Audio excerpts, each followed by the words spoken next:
Welcome back to All of It on WNYC. I'm Allison Stewart. Thank you for spending your afternoon with us. Let's continue our day with books. This hour, we'll be hearing from 3 novelists about their recent releases. If you are signed up for the Summer Reading Challenge and looking for a book that fits the criteria, this hour has you covered. Acclaimed British-Irish author Maggie O'Farrell will talk about her latest novel, Land, which combines historical fiction and Irish folklore to tell the story of a map maker and his family. It's a New York Times bestseller. We'll also be hearing from Xochitl Gonzalez, who wrote Last Night in Brooklyn, which revisits Fort Greene 20 years ago as a young woman named Alicia navigates some big questions about her future, her relationships, and the American dream.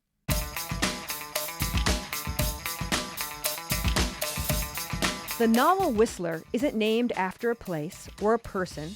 Whistler is a horse hero in a story that a dad tells his kid about during a difficult time. Actually, it's a stepfather who tells the story to his precocious stepdaughter.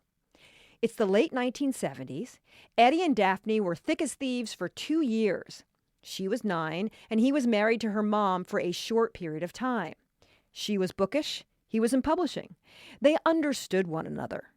It was a magical time for Eddie and Daphne until it wasn't.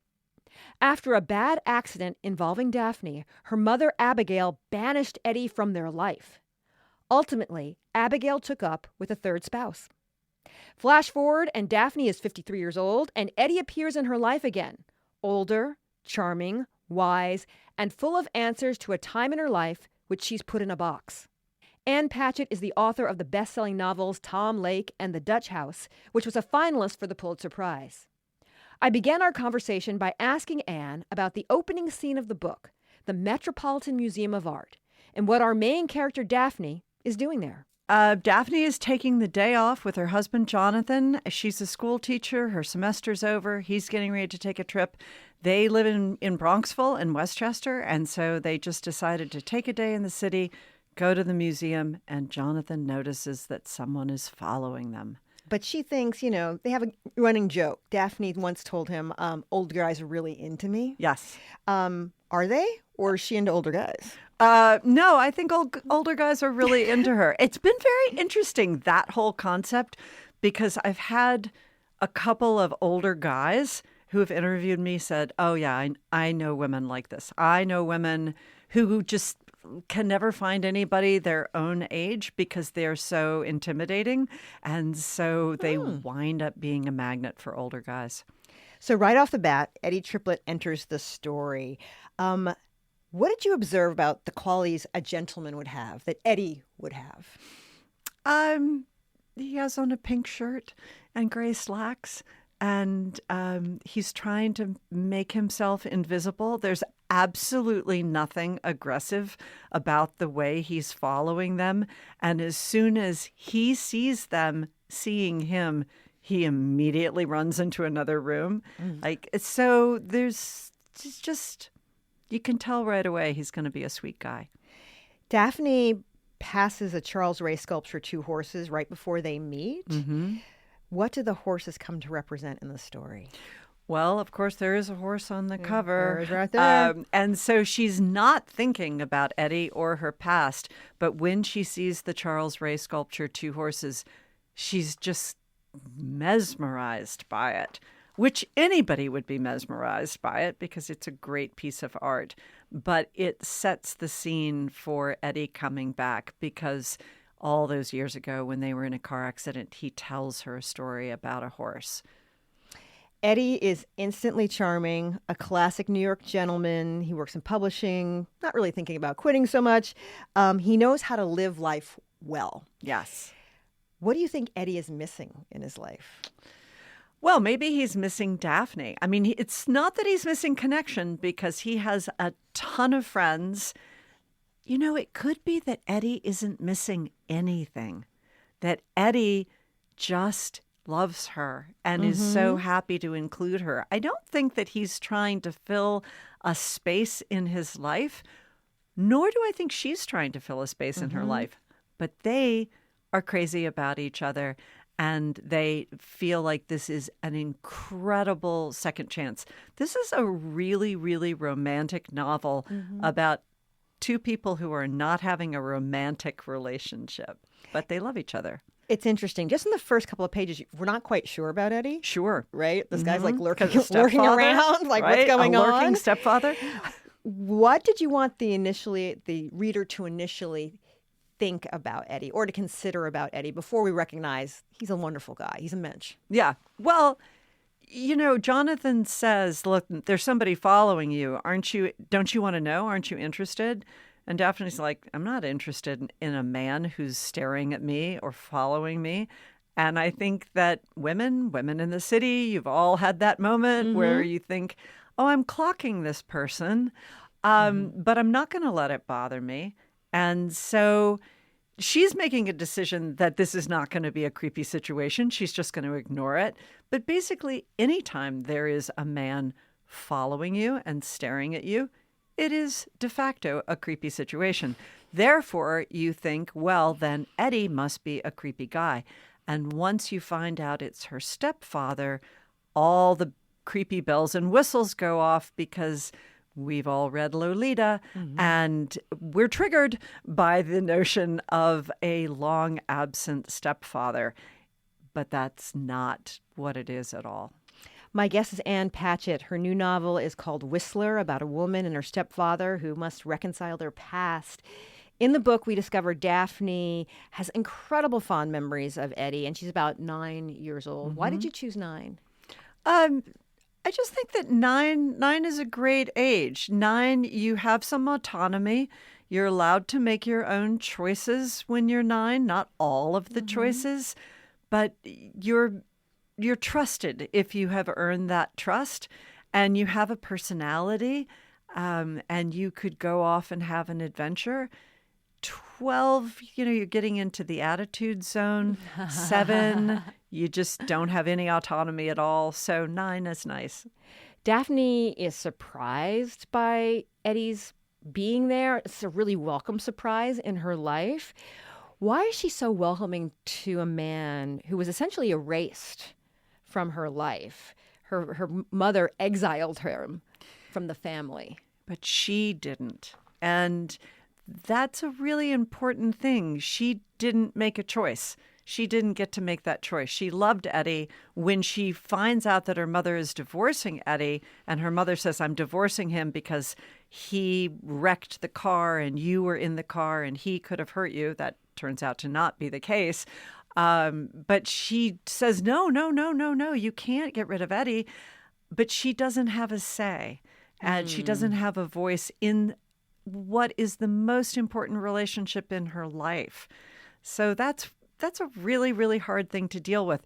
And people say to her in the book, her husband says later, why didn't you ever try to find him?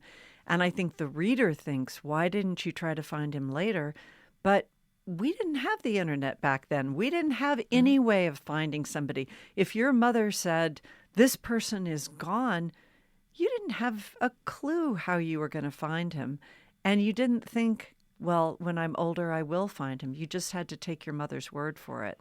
There was an interesting passage after Abigail tells Eddie to hit the road because of this accident. She packs up all his belongings and she has them mailed to his friends. Yeah. And in the book, Daphne says, that's aggressive. But the other thing that should be said is, oh, my poor mother. Yeah. In that moment, what does she realize about her mom? One of the arcs of this story is that Daphne at 53 kind of got frozen in time with her mother at 9. Her mother did something that made her mad, and she's been mad at her mother ever since. And over the course of the novel, she starts to see her mother as an adult, and she starts to realize that her mother had some really hard choices and tough situations that she had to navigate on her own with 2 kids. And Daphne never cut her any slack.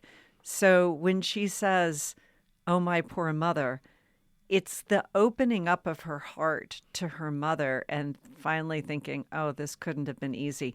Daphne's birth father left because he was a fisherman and he just wanted to be on the boat all the time and never come home and be with the family. And so Abigail basically loses her first husband to the sea, and then she loses her second husband. And Daphne's like, wow, that was really tough. Daphne's sister, Lita, is a therapist, a well-known one, and she's the first person she tells about her encounter with Eddie at the museum. That's right.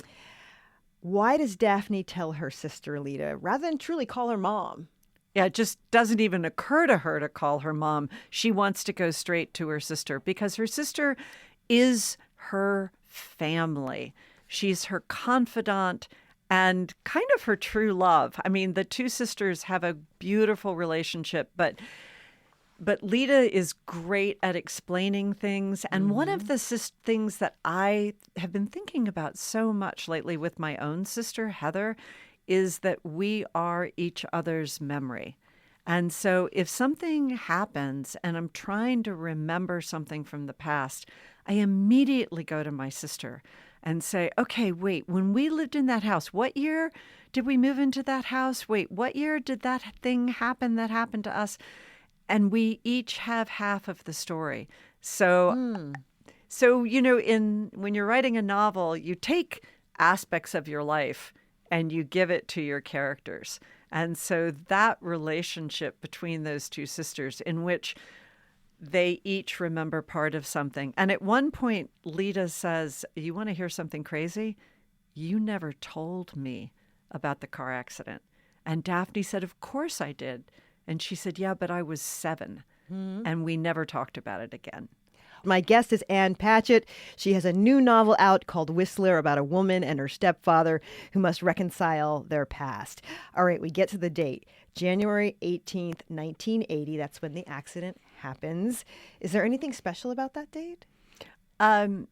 No, but I looked it up on the calendar because it had to be a certain day of the week. Because it had to do with school being out and all of these different things that were happening. And so I wanted it to be cold and snowy and a Friday.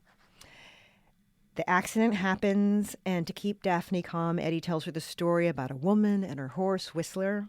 The horse is on the cover of the book, and how they essentially save one another. And it's a story within a story of your story. How did you come to the idea of a story within the story? Okay, so I don't have children. And one of the things that always trips me up is I can never remember the milestones or when things can happen. Like I don't remember when a child speaks or when they walk, or if somebody says my kid's in the 3rd grade, I'm not really sure, So the idea of Eddie telling Daphne a story, which winds up being a really inappropriate story. He should not be telling her this story. But he doesn't know. Yeah. Like he wants to comfort her and entertain her and take her mind off the problems. And he just read this book proposal in his office that day. And he's like, I'll tell her that story. And then he starts it. And it's a disastrous story to be telling a 9-year-old in a car accident. But she doesn't want him to stop because she has to find out. So that's how it started. Like, I want a story in which Eddie is in over his head, and yet he has to keep going. And it does turn out to be the right story, but it makes such a huge impression on Daphne that she really carries this story with her for the rest of her life. Why did you want to make retirement an issue? Is that something you think about? Yes, I think about it constantly because my husband talks about retiring. Or I should say my husband used to talk about retiring. For 15 years, all we talked about was whether or not he was going to retire. And then he retired for 3 weeks. And he was miserable. And he got a different job. He's a doctor. And he went back to teach medical residents. And he's so happy now because he did retire. And he got it behind him. And but one of the sub-themes in this book is, when do you retire? How do you feel about it? What do you do when you retire? And it comes up a lot. And it becomes kind of a metaphor for death. From this point on, we learn about Daphne's life, Eddie's life. Abigail's life, even her other two husbands' lives. And the thing is, no one's a bad guy Yeah. in this book. They have flaws, but nobody's really evil. What's the challenge of writing a book where there's not someone to gang up on? Well, it's funny. I think about this a lot in terms of my own life. There's a lot of sadness and suffering, terrible things going on in the world. But in my own life, everybody's nice. In the bookstore, everybody's nice. My family, my friends, walking the dog, going to the grocery store. I'm kind of amazed at how people help one another and are kind to one another. And I want to see that represented in literary fiction because I feel like there are some of the greatest minds in literature writing about people being horrible to one another. And that's covered. That's good. That's good. They've done a great job. But the other part of it isn't covered. So yeah, that is a challenge. How do you write a picnic about a sunny day? Really easy to write a picnic in which the river rises and the lightning strikes and the fire starts and whatever, you're trampled by ants. But it's harder to write a book about a lovely picnic. And I also think it's what we need. Yeah. It's what we need right now. We need some representation of people being loving and kind to one another because it's out there.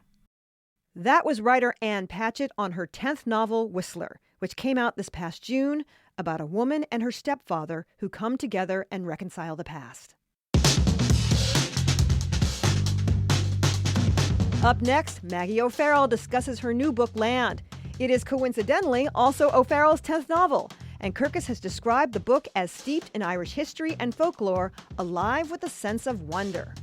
That's next.